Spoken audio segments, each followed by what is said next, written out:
Hi, all you lovely Splice followers. Hey, my name is Lena. I'm a music producer, musician, and an educator. I also run a YouTube channel called LNA Does Audio Stuff. So thank you, Splice, for asking me here again to do another tutorial. And this time I will show you how to make a chord progression, hook, and a drum beat without knowing any music theory in Ableton Live. Cool. I will also show these techniques by using only Ableton Live's own stock devices. So let's get into it now. Hey, so, oh, that was way too excited. Okay, let's start. In Splice, I have added another collection for all the samples that I will be using in this project. So we have vocals, loving you, again, Cara, because Cara is cool. Then we have just a clap sound, hi-hat sound. What is that? Kick. Ooh, yes. And then we have just the one Kimpra.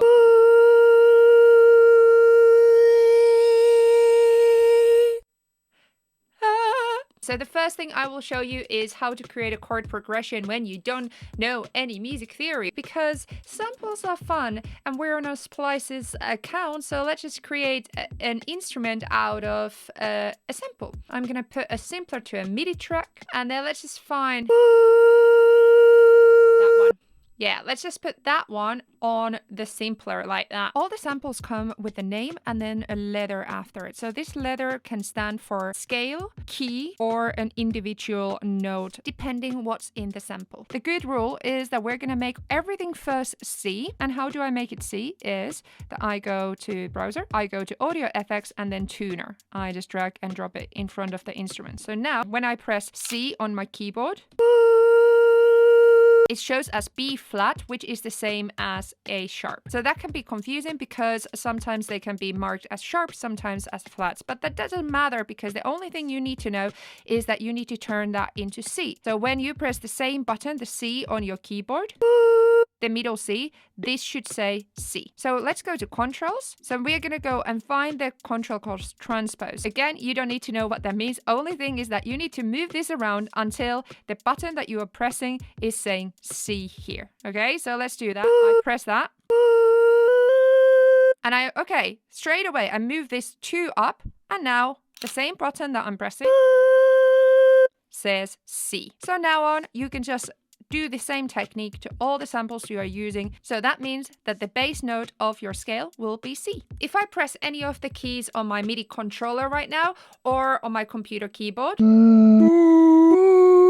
you can hear just one mono sounder, so it's not a chord. So let's firstly make that a chord. So how do we do that? We need to go to the browser window here, and we go to MIDI FX. In MIDI FX, there's actually a device called Chord, and that is brilliant because that allows us to create chords. I can put empty one into the track like that. As you can see here, shift 1, shift 2, shift 3. So what this means is that we can actually kind of separate the one sound into several different notes so that we can create a chord. So right now, if I play, it's still one note. But if I shift this first one, example, to 3, we get 2 notes same time.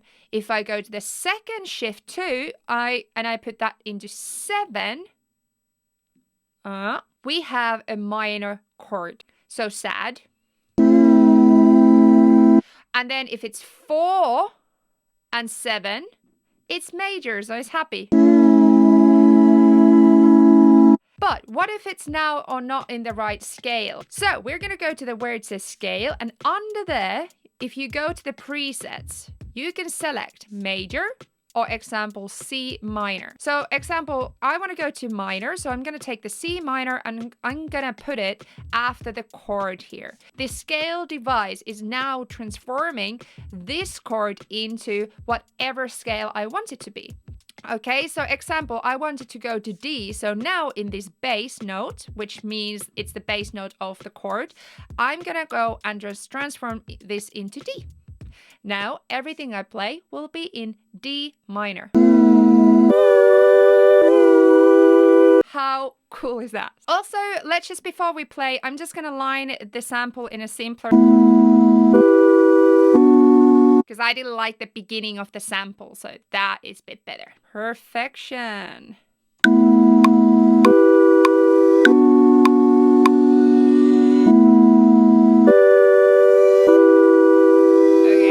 Okay, so let's go to learn about how to create a hook. So there's a couple ways to do that. Firstly, I'm going to actually create a hook using this chord progression that we just created, so that it will definitely sound good with this song.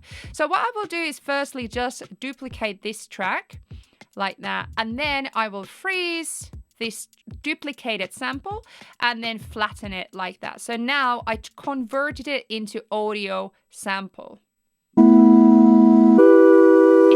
It's still the same one. Really, it is. But now what we can do is use the sample manipulation techniques in the clip editing window. Firstly, I'm going to revert it.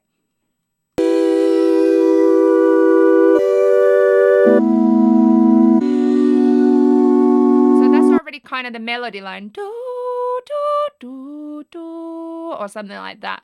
So now I just want to make it a bit faster. So I can half the tempo of this clip from this button here. So let's just do that like this.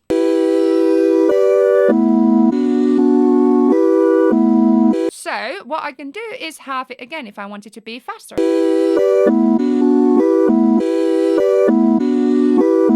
It kind of sounds kind of cool already, and I didn't do much with it. So what we can do is just transpose this hook higher. So we can just find where would it sound good. So it's a bit higher notes so that they don't kind of mask each other too much. So again, it could be 7 higher, maybe. Let's see. Nope. Let's just be octave higher.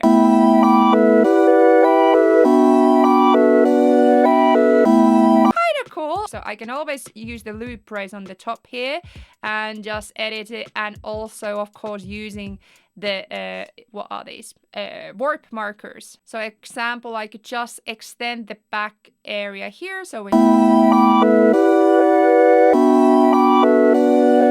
example like that. Okay, so let me show another way of creating a hooky bit. Let's just create another instrument and a simpler in it like that. And I just want to go to the one shot, and I'm gonna find where a good octave where it sounds great. Not that. So I'm gonna go higher in octave. Loving you. And I could just actually line up this a little bit again, just crop the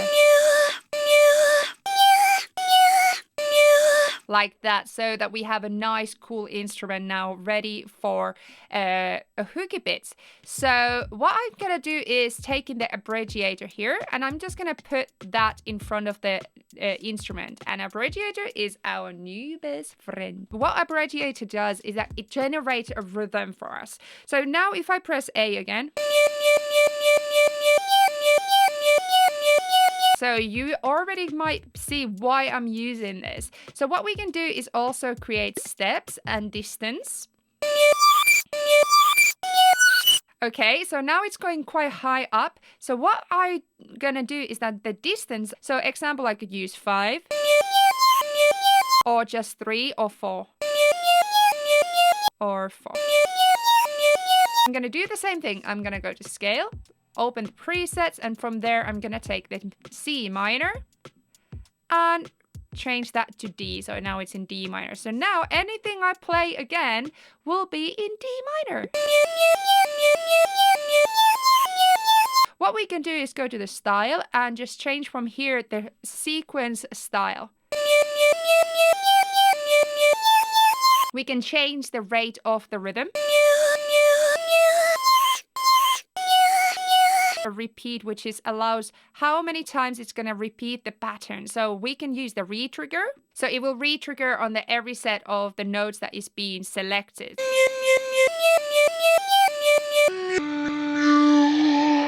Like that. So I want longer notes. So what I'm going to do is change the grid a little bit. Like that. And then I'm going to be very random. I'm just going to randomly, because everything is in D minor, so I don't need to worry. I can just randomly press buttons like that, and let's see how that sounds.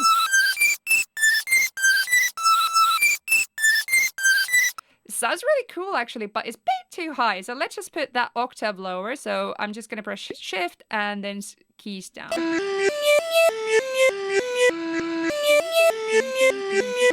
That's a hooky bit, that.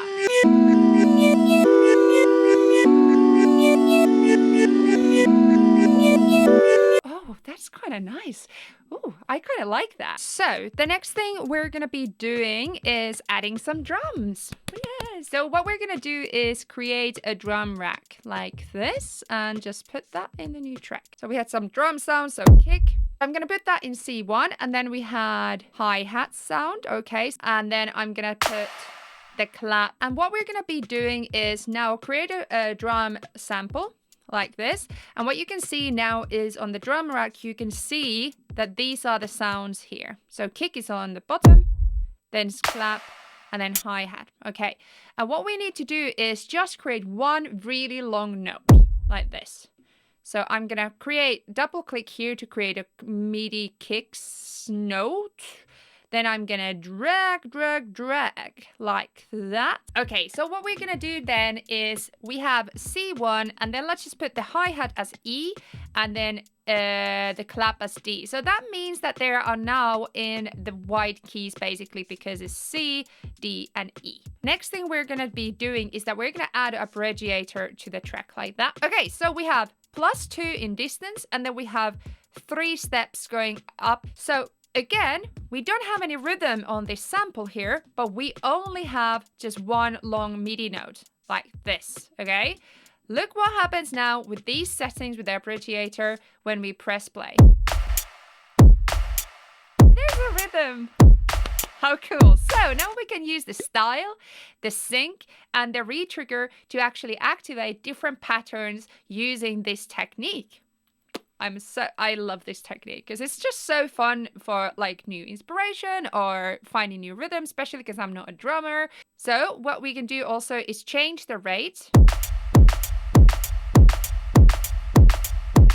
And then if we go steps in 4, you can hear that there's actually change in rhythm.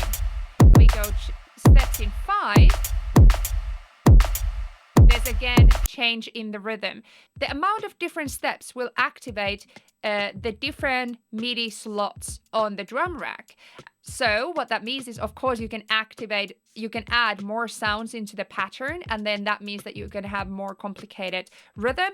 But just kick, clap, and snare already gives you a nice solution, and then just using the steps, different amount of steps, as a way of control the rhythm. So what we can control the rhythm with is steps, rate, as well as the retrigger beat,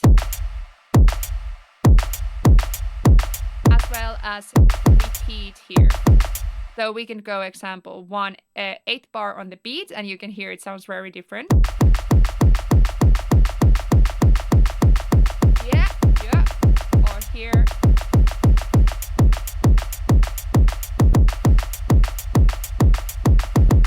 So now I'm gonna listen it together with the rest of the song, and I'm gonna find a nice little rhythm for it.